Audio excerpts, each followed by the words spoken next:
This is the first image of the Elden Ring we saw in 2019. Marika's hammer falls, and we see a star-like light. The hammer falls again. We can make out a slight hint of Radagon's red hair. Again it falls. Again it's Radagon. It will fall 9 times. On the 4th and 5th strikes, Marika's hammer is only heard as credit is given to 2 living legends of their crafts. Together they create an epic fantasy world that From Software brings to life in an equally epic masterpiece of a game. Before the hammer falls again, we see Godric the Grafted, and the narrator speaks. Perfectly he delivers the first line, and it couldn't be more true. The hands close in on each other as we get our first glimpse of the Grafted. What is not immediately seen is that the 4 hands in the center are moving with intention.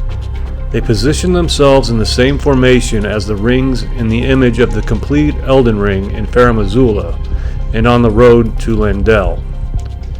Here, Godric's crown represents a visual image of the great ring at the bottom of the true Elden Ring.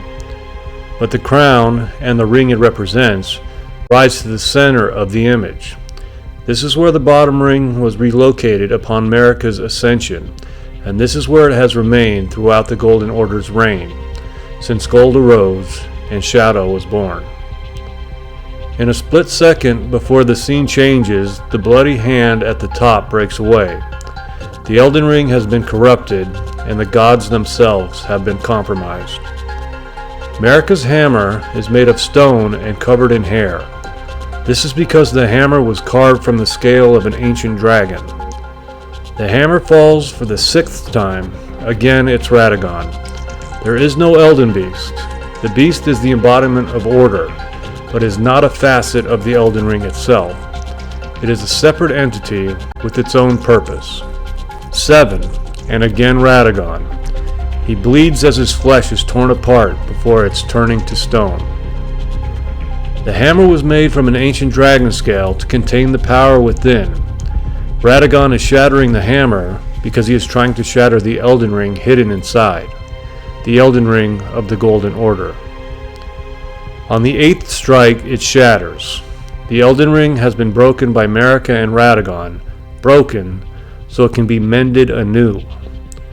The narrator has just said that he doubts you can even imagine it, but now he's telling you, don't tell me you don't see it. He's speaking of the Elden Ring as they show Marika and her hammer. He's telling you where the Elden Ring is years before the game comes out. He's sporting with you. In the game's intro, when it again specifically mentions the Elden Ring being shattered, the hammer is predominantly shown. But what is it striking? Even in a painting of the event, nothing is to be seen but the light of the Elden Ring's brilliance. The unimaginable power of the great Elden Ring is contained in a hammer carved from the scale of an ancient dragon. The hammer is Marika's, and Marika is God. Radagon delivers the final blow. The hammer has been smashed open with 9 mighty strikes. Physical shards of the ring's power splay outward from within. The Elden Ring of the Golden Order is a usurper of the power of the true gods. The fractured Elden Ring's power has been released and divided among the 9 shard bearers, the precursor to the Shattering Wars. An Elden Ring conceived at the gates of divinity from the rotten fruits of treachery and horror, of seduction and betrayal. When gold arose and shadow born. From a sadistic and depraved ritual committed by men playing at gods. This is the cycle of death and rebirth, taken into the hands of mortal men. Marika and Radagon are shattering the Elden Ring to repair the Elden Ring. Here you can see its former balanced form in Farum Azula and on the stones that pave the road from the Weeping Peninsula all the way to the capital, Leyndell. After Radagon delivers the 9th and final blow, the screen flashes and Marika collapses. Her power spent, her strength gone. The scene breaks for a second as Marika changes back to Radagon on his knees. Like the Elden Ring, Marika and Radagon have also shattered. just as she had wished when speaking aloud to herself. Marika knew this act would definitely not go unnoticed and unpunished, and as expected, the Elden Beast comes for her. Fearless Radagon raises the hammer once more and faces the beast with the last of his strength. Though the great champion falls to the cosmic being, Radagon uses his signature move, Goldbreaker, and dealt a savage blow to the beast. The injury he inflicts leaves a grievous wound to be exploited by the coming Lord. After the battle, the Elden Beast condemns Marika with divine punishment and leaves her impaled and crucified. The Golden Order was now in a position to reign indefinitely without Marika's assistance or resistance.